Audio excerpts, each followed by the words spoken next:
Welcome दोस्तों, आप लोगों का स्वागत है डेली लाइफ विथ डीएबी पे। हम लोग पिछले लेक्चर्स में अप्रोक्सीमेट का जो भी टाइप्स था, अप्रोक्सीमेट मेथड का एस्टिमेशंस करने के लिए वो पढ़ लिया था। हम बोले थे कि नेक्स्ट लेक्चर्स में हम लोग न्यूमेरिकल करेंगे। कुछ एक न्यूमेरिकल्स आपके सामने, prepare an approximate estimate of a residential building. एक रेसिडेंशियल बिल्डिंग है जिसका आपको अप्रोक्सीमेट एस्टिमेट तैयार करना है, जिसका प्लिंथ एरिया दिया हुआ 1000 metre square. If the cost of constructions of a of the cost of constructions of building with similar specific in that locality, अगर उसी एरिया में कोई 1800 मीटर स्क्वायर का 1800 मीटर स्क्वायर में कोई बिल्डिंग कंस्ट्रक्ट किया हुआ है जिसको बनाने में इतना खर्च आया हुआ है, तो हमको बनाना कितना है, 1000 मीटर स्क्वायर में बनाना है। ठीक है, तो आप 1000 मीटर स्क्वायर के लिए अप्रोक्सीमेट एस्टिमेट हमें बताइए।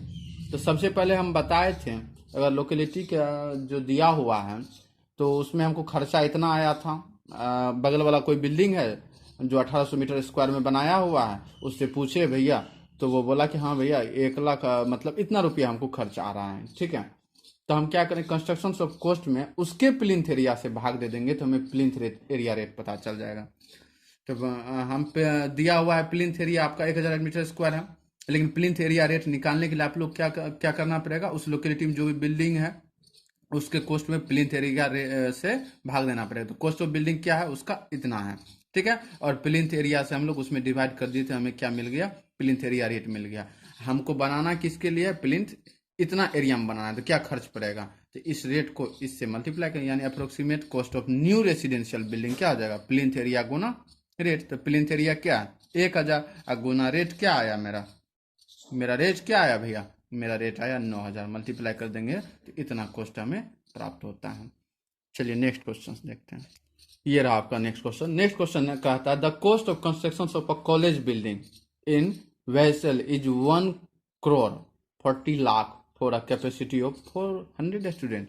देखिए, जैसे 400 नंबर ऑफ स्टूडेंट दिया, तुरंत आपको याद आना चाहिए ये कौन सा मेथड है, सर्विस यूनिट मेथड पे है। ठीक है, यानी 400 स्टूडेंट्स के लिए जो कोई अगर कॉलेज बनाया गया कैपेसिटी का, तो उसमें 1,40,00,000 खर्चा हुआ और cover area of construction about 1800 metre square. लेकिन ये कितना एरिया को कवर कर, 1800 metre square. Prepare approximate estimate of newly proposed college building. नया बिल्डिंग जो बनाएंगे वो कितने कैपेसिटी का होना चाहिए, 1235 स्टूडेंट का होना चाहिए with the area 7000 metre square. Use plinth area method, यानी आपको नंबर ऑफ स्टूडेंट भी दे दिया है और प्लिंथ एरिया भी दिया है, लेकिन कह क्या रहा है, यूज प्लिंथ एरिया मेथड, यानी प्लिंथ एरिया मेथड से हमें बताइए। कोई बात नहीं भैया, हम जब 1800 मीटर स्क्वायर में बनाए थे इतना खर्चा आया था, तो हम लोग क्या करेंगे, जितना खर्चा आया था यानी कॉस्ट ऑफ कंस्ट्रक्शन में, उसके एरिया ऑफ कंस्ट्रक्शन से मल्टीप्लाई कर देंगे, अति डिवाइड कर देंगे, तो हमें rate per metre square of plinth area मिल जाएगा। कॉस्ट ऑफ कंस्ट्रक्शन क्या था, कॉस्ट ऑफ कंस्ट्रक्शन था 1,40,00,000, तो 1,40,00,000 एरिया ऑफ कंस्ट्रक्शन क्या था, यानी प्लिंथ एरिया क्या था, इस रुपये के लिए प्लिंथ एरिया था इतना मीटर स्क्वायर, तो हम उससे डिवाइड कर दिए तो हमें रेट मिल गया। लेकिन बनाना कितने के लिए, हमको 7000 मीटर स्क्वायर के लिए, यानी approx estimate of new college of 7000 metre square क्या होगा, इसको इससे मल्टीप्लाई कर देंगे, हमें नया मिल जाएगा। चलिए, इसी में अगर बोल देता कि नहीं आप सर्विस यूनिट मेथड के हिसाब से कीजिए, तो कोई बात नहीं, 400 स्टूडेंट से हम लोग इसमें डिवाइड कर देते हैं, तो एक स्टूडेंट पे कितना खर्च आया वो निकल जाता है। हमको बनाना कितना है, 1235 स्टूडेंट के लिए, फिर एक स्टूडेंट का खर्चा निकलता है, तो 1235 स्टूडेंट के लिए हम लोग निकाल लेते हैं, यानी एक स्टूडेंट पे बनाने पे कॉलेज में कितना खर्चा आ रहा है, तो हमें 1235 स्टूडेंट बनाने पे कितना खर्चा आएगा वो निकल जाता है। ठीक है, चलिए नेक्स्ट क्वेश्चन देखते हैं। देखिए भैया, नेक्स्ट क्वेश्चन ये है, कहता है prepare approximate estimate for a small residential building. एक छोटा रेसिडेंशियल बिल्डिंग है, उसका अप्रोक्सीमेट तैयार कीजिए, उसका कुछ स्पेसिफिकेशन दिया हुआ। कहता है कि ड्राइंग हॉल है जो 3.6 इंटू 5.0 मीटर का है, जो कैगो है, एगो है। बेडरूम है, 2 गो है, जिसका साइज ये है 2.7 मीटर इंटू 5.5 मीटर का। एक किचन है 2.7 मीटर इंटू 5.5 मीटर का। एक टॉयलेट ब्लॉक है जो 2.8 मीटर इंटू 3 मीटर का है। ये तीनों लगभग देखिए हम लोग लिविंग के लिए इस्तेमाल करते हैं, किचन में जाते हैं, रुकते हैं, ठहरते हैं, खाना बनाते हैं, ड्राइंग हॉल में बैठते हैं, काम करते हैं, बेडरूम में रहते हैं, टॉयलेट ब्लॉक में जाते हैं, जितने देर के लिए ही सही जाते तो हैं। ठीक है, इतना नंबर से ये सबका है कि ये बेड ड्राइंग हॉल इतना है, बेडरूम इतना है, किचन इतना है, इतना है। तो अगर इस सब का हमको टोटल एरिया निकालना होगा तो ये एरिया तो आपको मेनली पता है कि इसको इसको मल्टीप्लाई करेंगे तो एरिया निकल जाएगा। लेकिन जितना नंबर में उससे मल्टीप्लाई करेंगे टोटल एरिया निकल जाएगा। तो पहले हम लोग ड्राइंग हॉल का एरिया निकालते थे, 3.6 इंटू टू कै गो है तो 1 है, तो ठीक है 1 से मल्टीप्लाई कर दिए। प्लस बेडरूम का 2.7 इंटू 5.5 कै गो है 2 है, तो 2 से मल्टीप्लाई कर दिए तो बेडरूम का टोटल एरिया निकल गया। फिर क्या है, किचन है 2.7 इंटू 5.5 का, उसको कै गो है 1 गो है तो 1 से मल्टीप्लाई कर दिए। प्लस फिर टॉयलेट ब्लॉक है 2.8 मीटर का है इंटू 3.0 मीटर का है, कै गो है 1 गो है, उससे मल्टीप्लाई कर दिए। सबको जोड़ दिए तो टोटल कारपेट एरिया निकला। लेकिन याद रहे आपको प्लिंथ एरिया क्या कहता है कि दीवार को भी इंक्लूड करना है, तो इसमें वॉल इंक्लूड कहीं दिख रहा है, नहीं दिख रहा है, तो हमको क्या करना है, तो आपको याद रखना है नॉर्मली वॉल के अंदर जो होता है लगभग 20% हम लोग ले लेंगे। टोटल प्लिंथ एरिया क्या हो जाएगा, जो कारपेट एरिया है उसका 20%, ठीक ना। तो कारपेट एरिया मेरा ये है प्लस इसी का 20% जोड़ दीजिए, आपको टोटल प्लिंथ एरिया मिल जाएगा। और रेट दिया हुआ है, प्लिंथ एरिया रेट हमको 7,000 है, ठीक है। तो इतना मीटर स्क्वायर है तो पर मीटर स्क्वायर से हमको 7,000 पड़ता है, तो उससे मल्टीप्लाई करेंगे तो total approximate cost of building निकल जाएगा मेरा इतना, ठीक है। इस प्रकार आपका जो भी क्वेश्चन इंपॉर्टेंट क्वेश्चन था हमने आपको करवाया। एक थोड़ा सा अलग टाइप का क्वेश्चन हम लोग देखते हैं। एक है prepare an approximate estimate of a town hall building having plinth area equal to इतना मीटर स्क्वायर, यानी एक टाउन हॉल का आपको अप्रोक्सीमेट एस्टिमेट करना है जिसका प्लिंथ एरिया दिया हुआ है। प्लिंथ एरिया रेट कहता है कि 3200 पर metre square. Special architectural treatment यानी स्पेशल आर्किटेक्चर जो लगेगा उसका कुछ चार्ज दिया हुआ है, 2% ऑफ कॉस्ट ऑफ बिल्डिंग, जो बिल्डिंग कॉस्ट ऑफ बिल्डिंग होगा उसका 2% ये ले लेगा। वाटर सप्लाई और सैनिटरी इंस्टॉलेशन या उसका जो चार्ज होगा वो 5% ले लेगा कॉस्ट ऑफ बिल्डिंग। आपको पहले दे दिया कि इतना इतना आपको चार्ज एक्स्ट्रा इंक्लूड करना है।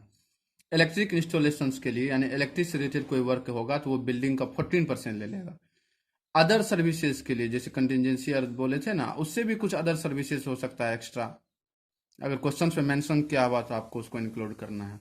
6% ऑफ कॉस्ट ऑफ बिल्डिंग यानी कॉस्ट ऑफ बिल्डिंग का 6% अदर सर्विस में आप कर लीजिए। कंटिजेंसी के लिए जितना ओवरऑल कॉस्ट अभी आया है, ठीक है, कॉस्ट ऑफ बिल्डिंग है उसका 3% ले लीजिएगा। सुपरविजन चार्जेज जो है 8% of overall cost of building, और सुपरविजन चार्जेज भी 8%। सुपरविजन चार्जेज का मतलब हुआ कॉन्ट्रैक्टर का शायद प्रॉफिट बोला जा रहा है, ठीक है।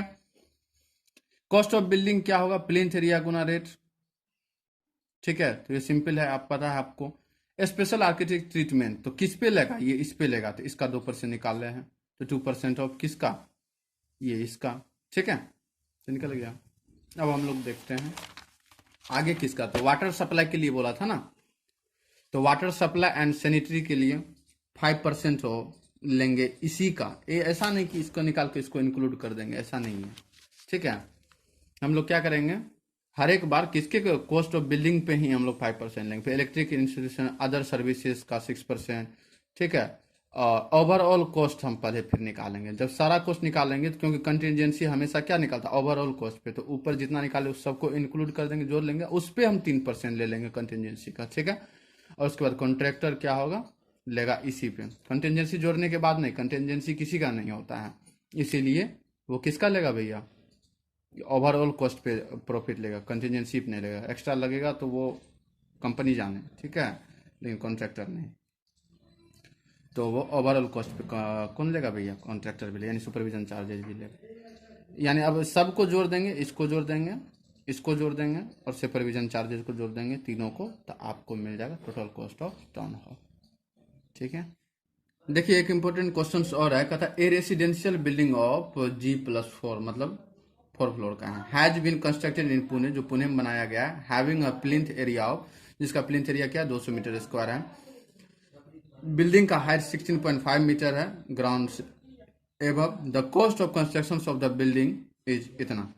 यूजिंग मेथड मतलब बिल्डिंग को cost construction, the cost of construction of the building इतना। Using method of cube rate estimate, कहता क्यूब रेट एस्टिमेट का इस्तेमाल करके प्रिपेयर कीजिए एस्टिमेट, किसके लिए, 12 मीटर हाइट वाला बिल्डिंग के लिए, जिसका एरिया कितना है 290 मीटर स्क्वायर है, इसमें भी 4 गो फ्लोर है, ठीक है। तो पहले जो डाटा दिया हुआ इसकी मदद से हम लोग रेट निकाल लेते हैं। तो rate of construction on cube rate basis, तो मतलब हम लोग क्यूब रेट बेसिस के आधार पर कंस्ट्रक्शन ऑफ कॉस्ट कितना था, इतना था। अब वॉल्यूम ऑफ बिल्डिंग कितना था, तो हम लोग वॉल्यूम ऑफ बिल्डिंग निकाल लेंगे भैया। एरिया दिया हुआ है, उसका हाइट दिया हुआ था, एरिया और हाइट को मल्टीप्लाई कर देंगे तो वॉल्यूम निकल जाएगा। तो एरिया और हाइट को मल्टीप्लाई किए तो हमारा वॉल्यूम निकल गया। उस वॉल्यूम से हम लोग डिवाइड कर दिए कॉस्ट ऑफ कंस्ट्रक्शन में। इस प्रकार हमको क्या निकल गया, रेट निकल गया। हमको approximate estimate of new building, नए बिल्डिंग का अप्रोक्सीमेट एस्टीमेट करना था। उसका वॉल्यूम क्या, तो उसका वॉल्यूम सर ये 290 मीटर स्क्वायर है, वॉल्यूम नहीं एरिया है, और उसका हाइट 12 मीटर है। तो एरिया को हम हाइट से मल्टीप्लाई कर देंगे। तो एरिया को हाइट से मल्टीप्लाई कर दिया और रेट से मल्टीप्लाई कर दिया, तो हमको अप्रोक्सीमेट एस्टीमेट नया बिल्डिंग का पता हो गया। इस प्रकार लगभग हमको लगता है कि जो भी इंपॉर्टेंट क्वेश्चन हो सकता था हम करवा दिए। बाकी अगर कुछ बचता है तो आप खुद से कर सकते हैं, लेकिन फिर भी एक दो क्वेश्चंस और देख लीजिए 2 मिनट में। ए हॉस्पिटल बिल्डिंग ऑफ 150 बेड, एक वो हॉस्पिटल है जो 150 बेड का है, कंस्ट्रक्टेड इन तेलगांव। कहाँ बनाया गया, तेलगांव में बनाया गया। In the cost of construction 25 lakh लगा बनाने में। Find the approximate estimate of A small hospital, एक छोटा हॉस्पिटल बनाना है 35 बेड वाला, ठीक है, और सिमिलर लोकेलिटी, मतलब एक ही लोकेलिटी में है, तो सर्विस यूनिट मेथड करके आप बताइए। तो जब 150 का बनाए थे तो हमको इतना रुपया खर्चा आया, तो इससे हमको रेट निकल जाएगा। रेट पर सर्विस यूनिट यानी cost of construction number of bed से डिवाइड कीजिए, रेट निकल गया।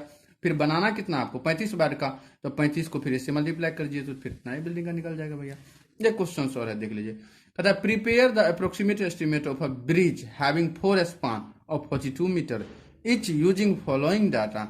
यानी एक ब्रिज का आपको एस्टिमेट करना है, ठीक है, जिसमें 4 स्पान है। स्पान तो समझते होंगे, बीम पढ़िएगा तो उसमें समझ लीजिएगा, ठीक है। एक बीम है, जैसे मान लीजिए एक पूरा हॉल बीम मान लेते, ए बी सी डी करते थे, ए बी स्पान हुआ, फिर बी सी हुआ, फिर सी डी हुआ, एक पूरा ए डी हॉल बोलते हैं।